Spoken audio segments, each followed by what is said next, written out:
and welcome to another Vlogmas booktube video from me, Lauren, from Lauren and the Books. Isn't it lovely being so close to me? That's what happens with Vlogmas. I feel like my Vlogmas things are that people just get really close. Like normally I'm like on a chair over there. Now I'm in front of the old Christmas tree. Merry Christmas. Today I'm going to be going over my December TBR. So in December last year I endeavoured to, and did, read majority Christmas books, which is what I've gone for this year. So I have here, now some of them are really short because some of them are kids books, because if I'm not allowed to read kids books at Christmas time, then when am I allowed to read kids books?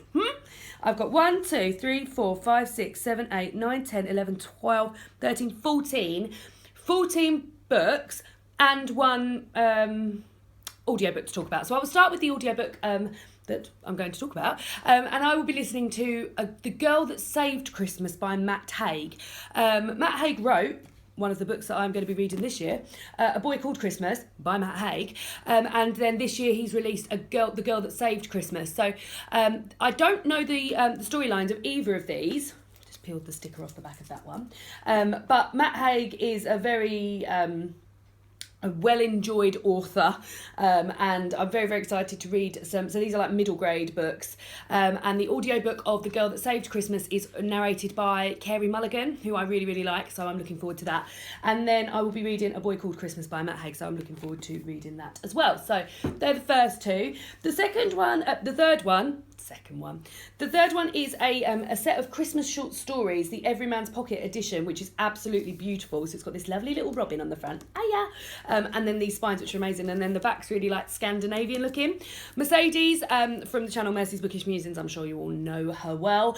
She got me this for my birthday, so I'm very, very excited to delve into this. And I'm going to sort of like space it out a bit, so I might actually, in a moment, sit and have a cup of tea, even though I'm supposed to be doing washing, and read the first short story out of this, just so that it's on the way, because I'm very, very excited about it. It's got loads of different like authors that I've heard of before in here. So Charles Dickens, Arthur Conan Doyle, Leo Tolstoy, Vladimir Nabokov, Evelyn Waugh, like lots and lots of different. So I'm very, very excited to get to that. So that's going to be sort of like delving in and out throughout the month.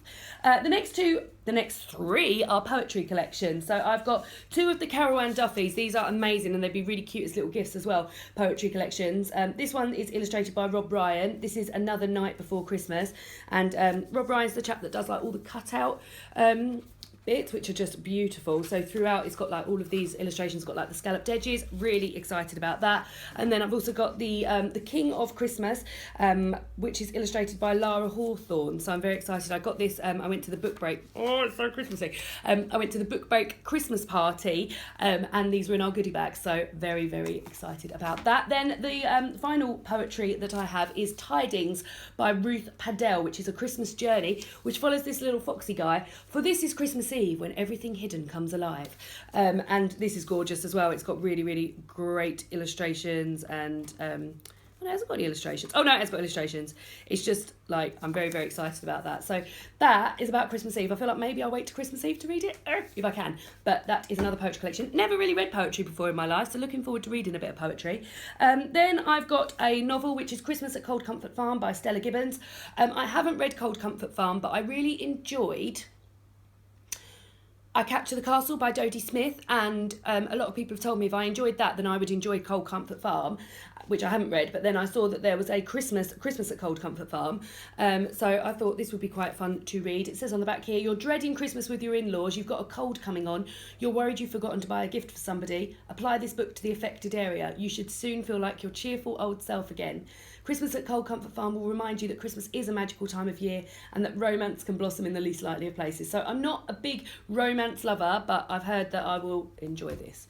Then I've got a few books that I got out from the library, Christmas books that I've got out from the library. So the first one is probably the one that I'm going to start with, although I have just said that I'll read a short story from the Everyman's collection. But this is Letters from Father Christmas by J.R.R. Tolkien. I believe I saw this on Shout Amy's channel maybe last year. It's so cute. It's also J.R.R. Tolkien used to write letters to his children as Father Christmas, which I don't know why he would do because Father Christmas is real, but he did that anyway. And then these are just these are like the excerpts of the letters that he's written, and then like with discussion next to it. So I really think this is going to be really cute. I also think it's going to be quite easy to read through. I think it's going to be quite quick. But every year he's got a different letter to his children, and it just goes in chronological order. So I think that'll be lovely, and I think that'll be quite a quick one. So I am tempted to start with that. Maybe once I've read a short story from there. Then I've got the Book of Christmas, which is a non-fiction, Everything We Once Knew and Loved About Christmas Time by Jane Struthers. This is one I don't think I will read the whole way through, but maybe I'll sort of like pick up. I think it's more of like I think I can pick up and learn something. So like Christmas events. So on the 25th of December 1066, the coronation of William I, known forever after as William the Conqueror at Westminster Abbey, and just like things like that. Yeah, and then just lots of like little Christmases around the world, festive feasts, deck the halls, that sort of thing. So I think that'll be cool, but I don't know if I'll get to read it the whole way through. And then the last one, which I don't think I'm going to read either, but there was so many of these Christmas books, I was like, oh, maybe I'll pick one up, and they're not that long. So it's Anne Perry. Now, Anne Perry had about 20, that's not even an exaggeration, not even a Lauren exaggeration, about 26 books there. A Christmas Hope, A Christmas Wish, A Christmas Joy, A Christmas Kiss, A Christmas Glance. All of these, and they're all set in Victorian times. They're all romance novels, so again, I don't know if I'll get round to it. But this one sounded the least, the most I could deal with. London 1868, as the Christmas season begins, Claudine Burroughs feels a little joy in the endless rounds of social calls and extravagant events. Helping at Hester Monk's clinic for desperate women has opened her eyes to a different world, and her husband's cold disapproval makes her unhappier still. Then her two worlds collide. So yeah, we'll see how I get on with that. Then I have a one that I was sent by the publisher. This is The Cat of Yule Cottage by Lily Hayward. She was kind enough to send that to me with a little guy in here.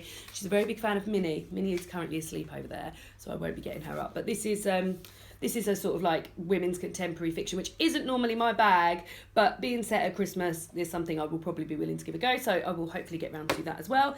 Then I've got something that I'm highly excited. Oh no, I'll go on to the second thing before I go on to the thing that... Oh, my books are falling down over there.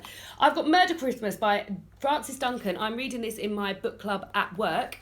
This is a murder mystery. So quite looking forward to getting onto this. I think it's about there's a murder at a party.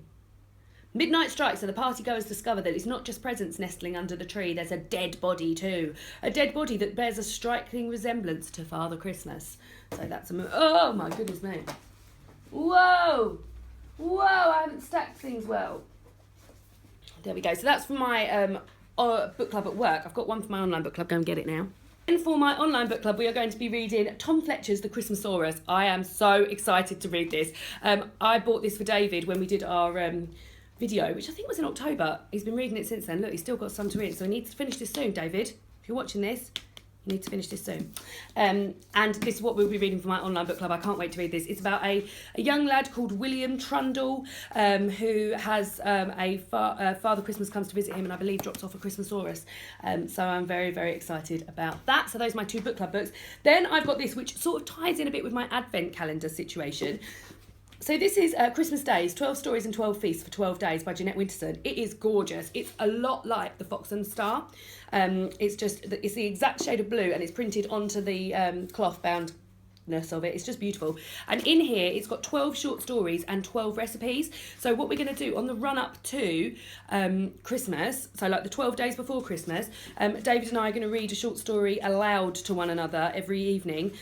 Some of them are a bit longer, some of them are quite short. Now, they also have a recipe every day, and it was sort of like I was going to plan to cook that recipe every day on the run up to Christmas. So, for instance, some of them are really easy, like Mrs. Winterson's mince pies, I'm going to be able to make that. And then there's a trifle, I could make that. But then there's some things that like you are more of a side, so like Ruth Rendell's red cabbage. So I'll have to think what I'm making for dinner that day and if I can incorporate red cabbage into it. But I think this is a really nice advent calendar thing, and I'm going to be putting it in old advent corner over there. So that I'm highly excited about.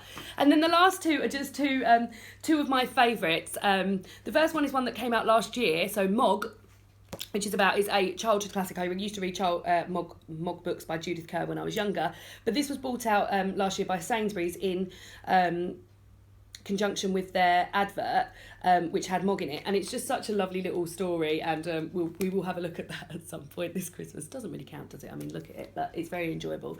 And then David and I have a Christmas tradition where on... All the Christmas books have just fallen over. Merry Christmas.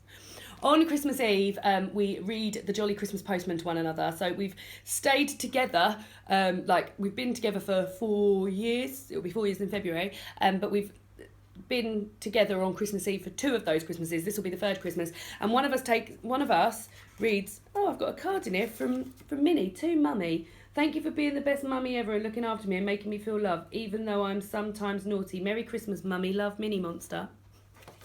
Oh, Minnie, you're so cute. So we do take it in turns. One of us reads the book, and then the other one reads like whatever is in here. So I believe last year I read the bits that were in the envelope. So I think it might be time for me to read the text again. But this is an absolute treat. This is amazing. If you've got children, buy this for Christmas. You will not regret it. So those are the books that I will be reading at Christmas time. I'm going to have to go and pick them all up now. And I'm very, very excited. Are any of you guys... I'm going to go down and get it because I can see that Jeanette Winterson one splayed on the floor and it's giving me worries. The books that Here we go. These are the books that I will be reading at Christmas. Minnie's making her way over. Don't get yourself set alight with the candles. I've got my Advent candle on the go. These are the books that I will be reading at Christmas. What are you guys going to be reading at Christmas? Are you coming over, monster? Hello, beautiful. What are you guys going to be reading at Christmas? Are any of these ones that you'll be reading at Christmas? And I'll see you all again tomorrow for another booktube video. Because it's Vlogmas. Merry Christmas.